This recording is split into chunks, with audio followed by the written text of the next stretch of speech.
everyone. Now in this session we are going to discuss the placentation, and here I have also written the number of types of placentation. But before going into the discussion of these types, let's find out the definition of placentation. We in last session we have seen the structure of ovary, and the ovary supposed to carry the number of ovules. So yes, the placentation is the arrangement of ovules in the ovary. So placentation means the arrangement of ovules in the ovary. So ovary में ovules का arrangement कैसे होता है वो आज हम पढ़ने वाले हैं. This is a very easy part. You can observe in day to day life, your day to day life condition. Even आज भी हम बहुत सारे जितना मैं एग्जाम्पल्स मैं आपको दिखा सकती हूँ, I will show it to you in terms of placentation. So ovules में ओवरी में ओव्यूल्स का arrangement is called as placentation. Now the first type is marginal one. Margin पे होगा at the, you can say margin मतलब ऐसे side और corner वाली जगह पे होगा. सो नाउ हियर पहले तो हम लोग एक चीज समझते हैं. ये जो भी मैंने यहाँ ड्रॉ किया है, these are nothing but the ovules. And in last session we have seen ovules turn out to be into the seeds. Ovules seeds में कन्वर्ट होते हैं. सो यस, ओव्यूल्स अगर सीड्स में कन्वर्ट होते हैं तो टेक्निकली ये सारे सीड्स ही हो गए, राइट. सो अगर आप ये पी है, पी का अगर मटर देखोगे आप, लाइक फॉर एग्जाम्पल ये ऐसा, this is actually the whole fruit. ये होल फ्रूट है, बहुत इजीली अवेलेबल होता है. हम इसको हमारे कुकिंग इसमें यूज करते हैं, मतलब this is the edible fruit, हम खाते हैं उसको. सो ये पूरा एक फ्रूट है, राइट. सो यहाँ मैंने इस फ्रूट को ओपन करके ड्रॉ किया है. सो यहाँ आप देख सकते हो दीज आर द सीड्स. लेकिन सीड के साथ एक ऐसा स्ट्रक्चर है और फिर यहाँ मैंने सीड ड्रॉ किया है. So this is the structure actually which is called as placenta. Placenta आपने जनरली सुना होगा. जब न्यूबॉर्न बेबी होता है तो newborn baby has a connection with his mother with the placenta only, and the placenta would be responsible for carrying out the, you can say, food or oxygenated oxygen towards the baby after some time of the stages of the pregnancy. And placenta से ही excretory substance mom के blood में जाता है. So placenta is the connection between the baby and mother. वैसे यहाँ भी होता है, इट्स अ फर्टाइल टिश्यू. ये फर्टाइल टिश्यू होता है in terms of plant. Will see in the anatomy में पढ़ेंगे. This is the placenta. वो प्लासेंटा उसके सीड को होल्ड करके रख रहा है, मतलब सीड मतलब उसका बेबी हो गया, राइट. सो वो इन अ वे हम जैसे लाइक ह्यूमन बीइंग बेबी को प्लासेंटा से होल्ड करके रखता है, वैसे यहाँ भी प्लांट्स उसके सीड्स जैसे उसके बेबीज है उनको प्लासेंटा से होल्ड करके रखता है. सो यहाँ ये प्लासेंटा है, इसको होल्ड करके रखेगा. अगर आपने कभी इसको ऑब्जर्व किया होगा, नहीं किया होगा तो अभी करो. आपको बस ये फ्रूट ओपन करना है, और फ्रूट ओपन करते ही अगर आप उसको ऐसा पकड़ोगे तो सारे सीड्स नीचे नहीं आ जाते हैं. हुए क्या, नीचे आए क्या, कोई भी सीड नहीं फॉल हुआ. और अगर आप इसको बहुत केयरफुली भी ऑब्जर्व करोगे, ये बहुत डेलिकेट होता है. तो आप यहाँ देख सकते हो ये सीड्स सारे अटैच्ड है. This all seeds are attached with this fertile tissue. Placenta दिखाई दे रहा है यहाँ प्लासेंटा से वो अटैच्ड है. सो यहाँ देखिए, देखो अभी वो निकल भी गया. यहाँ देखो वो प्लासेंटा से अटैच्ड होते हैं. Now here you can see, ये जो है यहाँ देखो, यहाँ प्लासेंटा है. सो ये प्लासेंटा से अटैच्ड है. सो ये कहाँ है, मार्जिन पे है, ये फ्रूट के मार्जिन पे है. या फिर आप कोई भी ओपन करके देख सकते हो. लाइक आप अगर आपको भी ऑब्जर्व करना है तो आप अगर उसको ओपन करके देखोगे तो आपको सेम स्ट्रक्चर मिलेगा. लाइक हर एक में प्लासेंटा होगा. यहाँ भी देखिए ये प्लासेंटा है, अंदर बहुत डेलिकेट सा होता है. Seeds are connected with the placenta, and this is called as marginal placentation. जो मार्जिन पे है वो पॉड है, पी का पॉड है. Itself it's a whole fruit, और वो फ्रूट के मार्जिन पे लोकेटेड है. Placenta is located at the margins of the fruit, and the placenta holds the seed actually of that thing. So marginal का example है P. याद रखो, कभी नहीं भूलना है आपको. पी है, पी का अगर पॉड आप ओपन करोगे तो नाउ सी, यहाँ आपको ये सीड को होल्ड करने वाला पार्ट है प्लासेंटा, और जो कि मार्जिन पे है. देखिए मार्जिन है, ठीक है, समझ में आ गया. Okay, so this is the one example of it. Another is a very interesting, जो कि हमने बहुत बार अपने लाइफ में देखा होगा. ये पूरा एक ओवरी है, और उसके अंदर ऐसे कंपार्टमेंट्स है, it has got a compartment in it, और वो कंपार्टमेंट के सेंटर पार्ट में सीड्स आर लोकेटेड। ओके, सो कौन कौन से एग्जांपल्स मैंने लिखे हैं, लेमन हो गया, टोमेटो हो गया, चाइना रोज हो गया।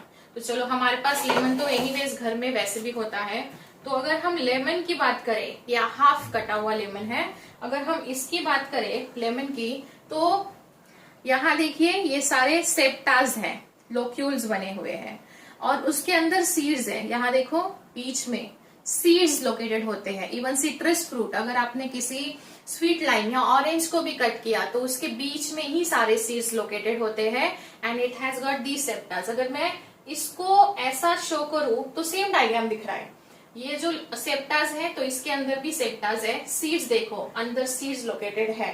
तो ये एक एग्जाम्पल हो गया।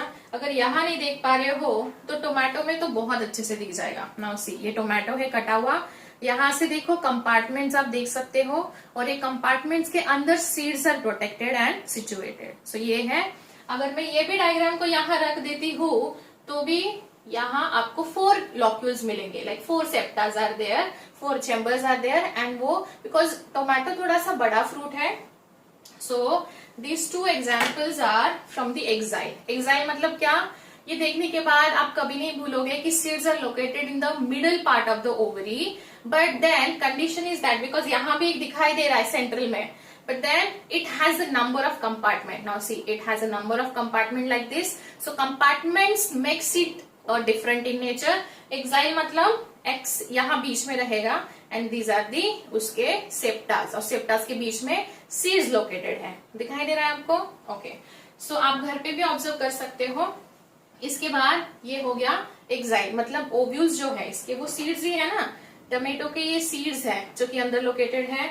इवन आप इसके बारे में बात करोगे तो दे आर ऑल्सो सीड्स जो कि बीच में है, बट यहाँ क्या है, ये है सेप्टास, मतलब ये कंपार्टमेंट के साथ सेपरेटेड है।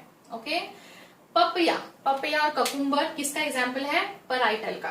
पराइटल मतलब पेरीफेरल पार्ट, पेरीफेरल पार्ट मतलब always remember in terms of bio, bio में पेरीफेरल पार्ट मतलब ये होता है एट द एजेस और कॉर्नर वाला पार्ट, और जो बीच वाला पार्ट होता है उसको बोला जाता है सेंट्रल।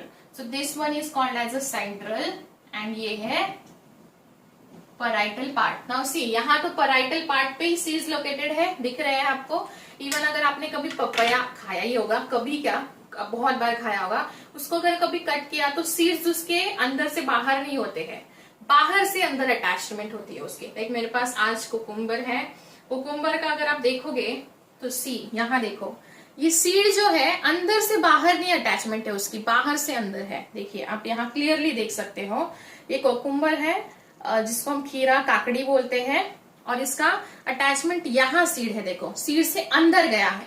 पराइटल मतलब अगर मैं इसको भी यहाँ रख दूं तो सेम चीज ऑब्जर्व होगी, सीड्स जो है वो बाहर से अंदर अटैच्ड है, बाहर से अंदर, लाइक दिस। अगर इसमें नहीं दिखाई दे रहा होगा तो देखो ये है ककुम्बर, और इसमें आप देख सकते हो बाहर से अंदर है, पराइटल से अंदर गया है। ठीक है, सो ये है हमारा पराइटल पार्ट। पपया मेरे पास अभी नहीं है, बट आप घर पे ऑब्जर्व कर सकते हो, अगर उसको कट किया कभी तो बाहर से अंदर अटैचमेंट होती है सीड्स, ओव्यूल्स की। This is called parietal one. Free central, free central मतलब it doesn't have a septa in between, like here it was having a septa in axile, मैंने एग्जांपल के साथ दिखाया आपको। Now here it doesn't have a septa, इसके पास ऐसा कुछ सेप्टा नहीं है, इट इज फ्री, फ्री है बट कहाँ है, सेंट्रल में है।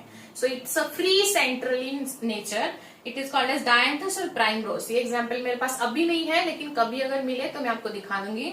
डायंथस एंड प्राइमरोस के without septa. So how can you differentiate axile and this thing, free central, उसके नाम में ही उसका मतलब है। फ्री सेंट्रल मतलब क्या, बीच में सेंट्रली लोकेटेड है but they are free, ovules are free, but here they are also present in the central part but they are not free, they are separated by the septal part, मतलब septa है, यहाँ compartments है। And याद रखो हमेशा exile, जब भी आप लेमन देखोगे तो हमेशा आपके दिमाग में रिमाइंड करना है it's example of axile placentation. जब भी टोमेटो देखोगे उसको देख के आपको आपके माइंड में ही रिमाइंड करते रहना है it's a part of axile placentation, और it's a type of axile placentation. So ये डे टू डे लाइफ में हम लोग यूज करने वाली चीजें हैं। डायंथस जो है, इसको अगर कभी मुझे मिला तो मैं आपको दिखा दूंगी, I show it to you, dianthus and primrose. This is a very interesting one. This one is a basal. Basal मतलब अगर आपने कभी सनफ्लावर का सीड देखा होगा फ्लावर के साथ, तो फ्लावर में बहुत सारे सीड्स होते हैं, लेकिन वो इंडिविजुअली प्लांटेड होते हैं. बीच में वो सीड्स इंडिविजुअली होते हैं अंदर. लाइक अगर आपने सनफ्लावर देखा होगा तो ये उसके पेटल का स्ट्रक्चर है फ्लावर का, और यहाँ जो सीड्स होते हैं ना वो सीड्स अंदर होते हैं, and individual seed is there. So ये बेसल होता है. बेसल मतलब जैसे अगर मारीगोल्ड देखा, मारीगोल्ड मतलब जिसको हम कॉमन लैंग्वेज में झंडू बोलते हैं, तो वो जो मारीगोल्ड है, वो मारीगोल्ड को भी आपने उस फ्लावर को अगर कभी डाइसेक्ट करके देखा तो नीचे एक सीड दिखता है. ठीक है, ये भी अगर अवेलेबल होगा सीजन में तो मैं आपको दिखा दूंगी. मारीगोल्ड फ्लावर का जो ऐसा फ्लावर होता है, ऐसा राउंड ऐसा फ्लावर होता है. सो यहाँ देखो नीचे वो जो ग्रीन पार्ट होता है वहां आपको एक व्हाइट सा ऐसा देखा भी होगा बहुत सारे लोगों ने. सो ये बेसली सिचुएटेड होता है ovule, and this is the sunflower and marigold is the example of Basel one. सबसे नीचे फ्लावर के नीचे पार्ट में होता है, which most of the time it would be a single in nature. So yes, that was all about the placentation. Placentation मतलब arrangement of ovules in the ovary, and ovary turns out into the seed after whole process of fruit formation. P मैंने आपको दिखा दिया, ये P में ऐसा arrange होता है वो प्लासेंटा के साथ. यहाँ this is lemon, tomato and China rose. Papaya, parietal का पपया, ककुम्बर होता है जो मैंने आपको दिखाया. फ्री सेंट्रल मतलब ovules are located centrally but they are free in nature. Basal part है जो कि मारीगोल्ड एंड सनफ्लावर से शो होता है. Now this is a very important part when it comes to the NEET exam. कैसा मैं बताती हूँ आपको. लाइक आपको बहुत सारे एग्जाम्पल्स दिए जाएंगे. They will provide you might be 10 और 15 एग्जाम्पल्स, एंड उसमें से आपको फाइंड आउट करना है. Maybe they can ask which of the following flowers और plants would have axile placentation. So you have to find out the number of, like आपको bunches of example, like वो bunch of example है उसमें से आपको exile placentation कौन follow करेगा. May be 6, 7, 8, 9 ऐसे एग्जाम्पल्स होंगे. तो ऐसे ही क्वेश्चंस इस पे आते हैं. तो मे बी यहाँ मैंने आपको अंडरस्टैंड करने के लिए एक एक दो दो एग्जाम्पल दिए हैं. You can also find it. आप गूगल कर सकते हो, खुद ऑब्जर्व कर सकते हो, and you can collect many examples of each one. So that will be helpful for your NEET preparation. ठीक है. So yes, placentation भी यहाँ खत्म हो गया. Now in next session we'll see some different parts of the flower. Okay. See you in next session. Thank you.